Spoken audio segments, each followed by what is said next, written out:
Good morning. Happy Friday. Oh man, we are off to a great start. We were here at 7:45. 7:44, starting to feed live, on time. And then technology. I'm sure we've all dealt with it. We all know what that's like. Now we have to squeeze up closer. It's really rough, you know. It's rough. It is rough. Morning! Good morning. Good morning. It's great to be back with you. Good to have Joe on with us here today. And we do apologize for those technical glitches. That I don't know what we could have done differently to make it any better, but we are here and excited to have you with us today as we continue our talk about confidence and hearing no. We heard big no's this morning from Facebook, yeah. So unfortunately, we get to deal with this nice skinny screen instead of the wider view where you don't have to see us sitting on top of each other. Yeah, and you missed a great sunrise that we were going to have as the backdrop. Yeah, sorry. I didn't even know about that. Well, I could have flipped in anything. Anyways. You never know. Anyways.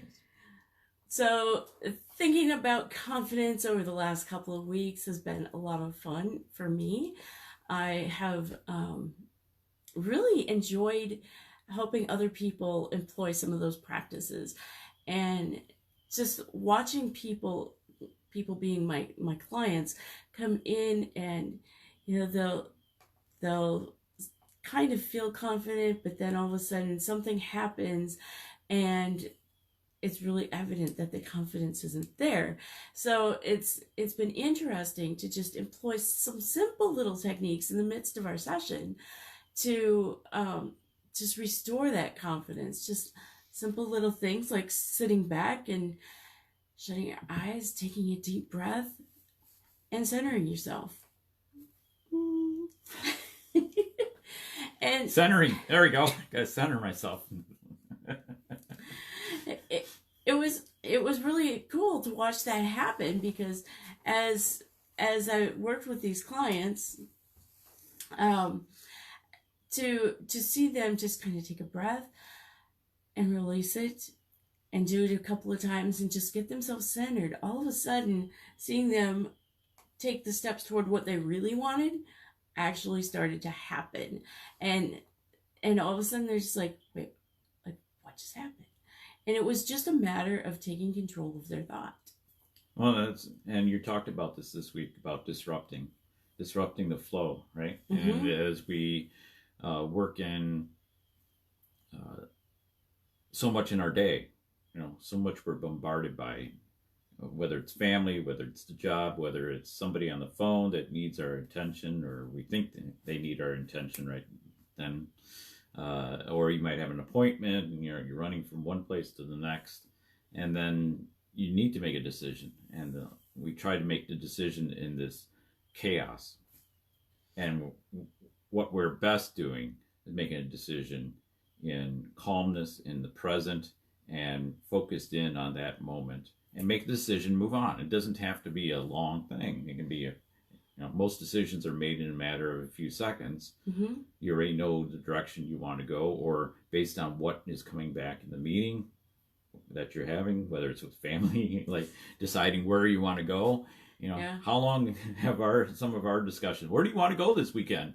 And it goes for hours and hours. No, it's not that bad. But it feels like it, right? Instead of just saying, hey, let's go to, Clearwater, or check a few pieces of information. Like, I like to check the weather and make sure that it's not like hurricane or something, Who wants to go to the beach when it's 50-mile-an-hour winds, Or 70 degrees, according to you. Well, cold water, cold beach. Warm sunshine, nice sand. This is how it goes in our house. It's fun. But I think the point here is really making a decision based on a response, not just a reaction. Yes. Yeah. But being confident, but being open. And that's one of the things we want to talk about today is, are you being open, or are you being headstrong into a path and not realizing that your confidence may not be fully on tack, or the people around you may not be fully confident about what you're doing. So I've been in situations in the workplace when I was working in the bank. I was confident about what we needed to do, and then when I was polling my team, they were less so. And it's like, we just talked about this for 20 minutes about what we're going to do, why we're going to do it, and you're not confident about this. You're not going to go out there and execute with full effort. And so it's like, what? How could I be so far off of my confidence about what we all agreed to and what we're on? And you know, so well, this is where we have to deal with it. We have to figure out what that means and what that looks like. And I think part of that within a team setting really is building that trust level. You know, when they see that track record of success and we're moving forward, they're going to be able to trust you more. I just had a smile come to my face because I was remembering an exercise that I did in a workshop. It was so fun. I see you, whoever you are. I see your tiny little picture. Dave Rudin. Hey, how are you doing? Hey, Dave. I did this exercise with a raw potato and a straw. Yes, that's great. Great example. Go ahead. And excuse me. Uh-oh. Coronavirus. It's morning allergies. Gotta love it. So this raw potato. Yeah. And the instructions for this activity were simply you hold your raw potato with one hand and you have a straw in your other hand, just a straight, plain old straw, plastic, right? And we're going to simply 1, 2, 3, follow through. And we stab the potato with our straw. And the idea was to get the straw all the way through the potato to the other side. And it was so fascinating because there were some people in the room who were kind of like, I don't know that you can really actually do that. Mm-hmm. And then there were other people in the room who actually did believe they trusted. And so those couple who were just kind of holding back like, woman, I think you might be a little whacked out here. You want us to do what? This is a solid object with this tiny little plastic straw. In fact, I still have my straw over there. If I knew you were going to go on this example, I would have brought it over. That's funny. And had not potato. The same straw. And had the potato. Yeah, the same. But it was funny because those who trusted in the exercise, they followed the instructions that I gave them. Their straw pierced completely through the potato. And those who didn't have the full confidence. No, yep. They barely pierced the skin of the potato. It was really fascinating to see that happen. In fact, some straws kind of bent. Yep. So there's something you guys can go do at home. Next time you're making a potato or something. Have the family around. We're going to pierce a potato with a straw. Let's see if they'll be willing to follow your direction. I love it. Yeah. So I was in that regard, to confidence and not always knowing what's behind it and whether you're misplaced in it. I've been reading a couple books this week. This is the book Creating Constructive Cultures by Janet Schuzmal and Robert Cook, Human Synergistics International. So it's a big book. It's a big research book. Sometimes I like to read that. This one I got free to help read it and promote it. Putting a review in to say how good the information is. There's a lot of good information. And one of the points they point out is this exact thing. Leaders may be very confident about their plans or how their team is understanding the organization values and implementing them. And then when you go down the layers, you go down the next level in the organization or further down, each layer in the organization is less confident. And then they get to the point of being not normal, being actually, we have no confidence in this organization. Mm. And that's why people leave, because one, they don't feel that the image or the picture that the leader at the top has of the organization is communicated down, and the people at the bottom, people in the front lines, don't have that same picture, and so they're less confident. There's many factors in here. So they compare constructive styles, passive defensive styles, and aggressive defensive styles, and it's a long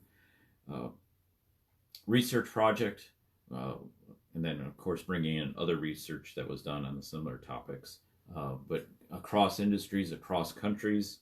So how does this help us? So one of the things is, again, are we communicating? Are we connecting with the people? If we're with a team, if we're our family, with our some other organization unit, are we talking about? Are we on the same page? Are we taking time to evaluate whether everybody understands it? It doesn't take long, but if there's less confidence about something and you're depending on one person in the group to do a certain aspect, and they're not confident about what they're doing or why we're doing it. So if I want to get you to go to the beach, I just need you to be confident that it's in why be we need to go. Yeah. So like we need more color in our face. Yeah. And you'll get to feel the Yes, I need more color. You can see this now. Anyways, here's the other book, Win Every Day. This is the fifth in the series by Mark Miller, who is vice president of performance, something to that effect. Anyways, at Chick-fil-A. He's written a number of books, but it's a series. We started with The Heart of Leader. Mm-hmm. The Heart of a Leader, and the heart stood for a particular set of words, which we won't share this time because that's another episode. But it's a good book. This one, Win Every Day, just comes out later this next week, and is launched. And it's really, I wanted to just share this because I thought this is again another research, but he does it with a fable in this series. Mark Miller is a great writer because he uses so many stories. Yeah, and he said high performance organizations do four things: bet on leadership, act as one, win the heart, and excel at execution. And what's underlying that? Confidence. Mm-hmm. And a number of other factors. But what we're trying to get to is, okay, so here where you're going. We're driving this week. We're going to, we had confidence that yesterday we were driving off down South Florida and trying to get from one place to the other. And we were confident that this path was going to be great. We were going to be right on time, no problem. Well, in the midst of this, there's a railroad intersection. And what happens? They put new signs in now to tell us. I love that they did that. Oh, absolutely, it's great because it allowed us to be less confident about the path going forward and make a change. But so we were going down, and we had confidence that this was the right path until we saw the lights, and then we realized we were wrong. This is not going to be the right path. That we needed to divert off to Kathleen because that got around the railroad, around the train that was going over, because it goes underneath the tracks versus South Florida. The tracks go right across the road. So why wait for a 20-minute backup and lights and all that stuff when you can zip around, which is meant to be a detour anyway. So we could keep going to our destination and not have to wait for. But we were confident that the straight through path was going to be the right path until we came upon it. So, well, oh, that's exciting! Woo! Bringing that back into a little bit more reality here. Well, it is reality. It is reality, yeah. But a little bit more of like the confidence thing. Yes. I don't know that necessarily that destroys my confidence when just because there's a train coming right across, right? So, as we're thinking about it. Hi, Amanda. Hi, Florence. Hey, Elaine. Florence would be Elaine. Okay, there we go. Good morning to both of you guys. Anyway, you haven't met her yet. Oh, okay. That's right. Okay. Yeah. We're talking about confidence and what will happen, when we're feeling confident, and all of a sudden things around us start looking like people will come in and say, well, you're really not going to last in this company, or, I don't believe in your process. We have to be confident that we know the way, right? And that there may have to be alternative ways that we deal with things. Yeah. So we watched a video yesterday. Lisa got it from one of her friends. Was a series of mishaps. People were confident that, for instance, when they were going across the mall floor, the floor in the mall, that it was all flooring, and they got to this middle circle and they fell into the water, into the pond that it was in the floor. They were confident about the floor until suddenly they weren't confident. So there were a lot of mishaps in that video, but it goes to prove one thing. Confidence is good, but you got to be open. You got to be willing to reassess the environment and make changes as you go, and have confidence that you can do that. We are built with something within us. We can talk about that further, but to keep it simple, we are built with the tools necessary to be confident. What we do as humans is not be confident. We doubt what we got. We doubt what we have. We are built, and this is like one of my favorite things. We are masterfully created, and we don't need to even enter into those fears and doubts so often, or as often as we do, because we've been fully resourced and equipped. But one of the things that I wanted to mention here with Mark Miller is his comment about winning the heart. And I think really that's a lot of what we need to do as we go forward. It's serving other people. We are built to serve. We're made to serve. We're made to help others as we go along. And as we do that, we do begin to win the hearts of other people. Yeah. So here's another confidence issue. Everybody, okay. What everybody wants to talk about is, the fear of the coronavirus, right? Oh, dear. So... actually, you might notice from other episodes that I'm missing something here in the middle of my face. So I, once in a while I just get this urge to just cut it off, right? Clean it off. Next day, I see a note from the CDC saying, remove facial hair from, no beards, because why? The respirators don't seal up as close if you have hair or something blocking the respirator from attaching to your face. So I am all set. I have prepared for the coronavirus by shaving this off. Then yesterday on the radio, this is even better. So we're talking about having sanitizing fluid at home in some form, whether it's already, you just buy it, but you can make your own. And we thought, well, that's interesting. So it says simply take some aloe vera gel. Easy, you can buy that in the store by bulk, and rubbing alcohol. I thought, wow. Of course, they're saying, oh, you just need 60% effect, 60% alcohol base, and that as a result will be sanitizing, will keep away the germs. And I'm going, yes, but there is a higher standard of 80%. So you need to make it stronger, because 80% is really the level. 60, we're all fooled by 60% hand sanitizer, right? Okay. In the next breath, the announcer, the person that is telling us about this recipe, says, or you can substitute vodka. I'm going, oh, that's interesting. Let's go stop off. Let's get some vodka and some aloe vera gel. We can make our hand sanitizer. Cool. And then I thought, what's one step better? No. Yeah. You take a shot of vodka on the inside. So you got the hand sanitizer on the outside. You got the vodka on the inside. Boom. Germs gone. Oh, my word. Or, okay, here's a better one.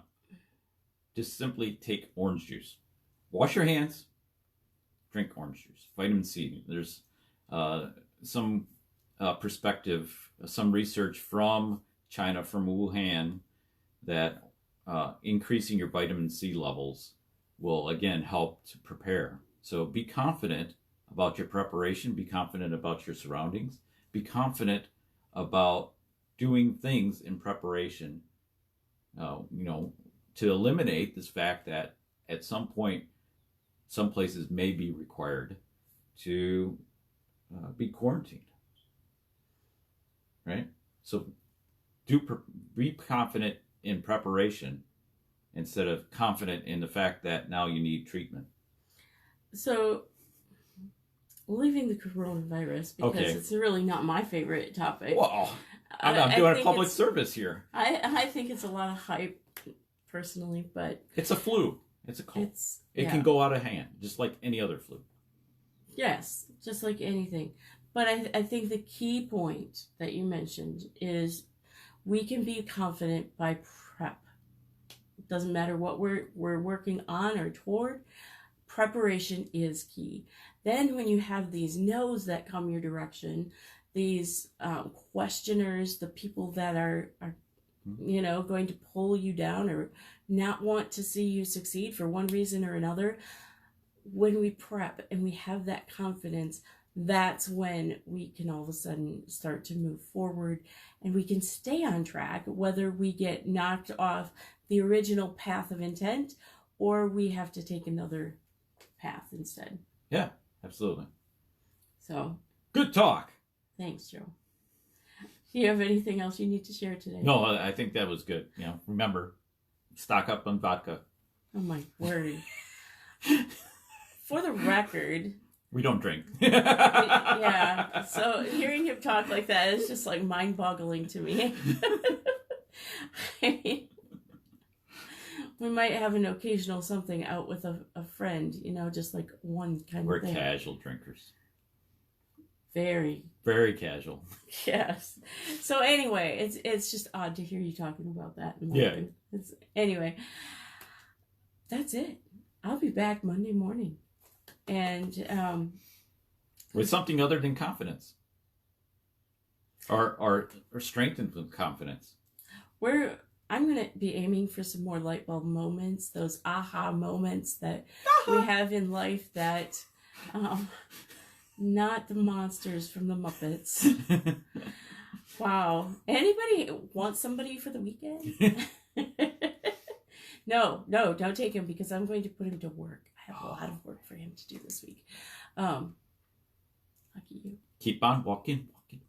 So I will be back Monday morning with some tips for your mindset success in order to put you on the path that you desire, to color your future bright so that you can live the adventure that you dream. Thanks again for joining us, and I hope you guys have a great weekend. Thanks, Joe, for your thoughts on this day. Sure. Absolutely. Thanks, Lisa. Appreciate being here. And again, if you want to pick up the books, go ahead. We get nothing from them. Creating constructive cultures. If you really want a lot of research about what you can do better and what that perspective looks like, or just join me. I'll be doing some lives in the near future on the results, so you can take it away without reading the book or win every day. Have a great day. All right. Take care. Bye.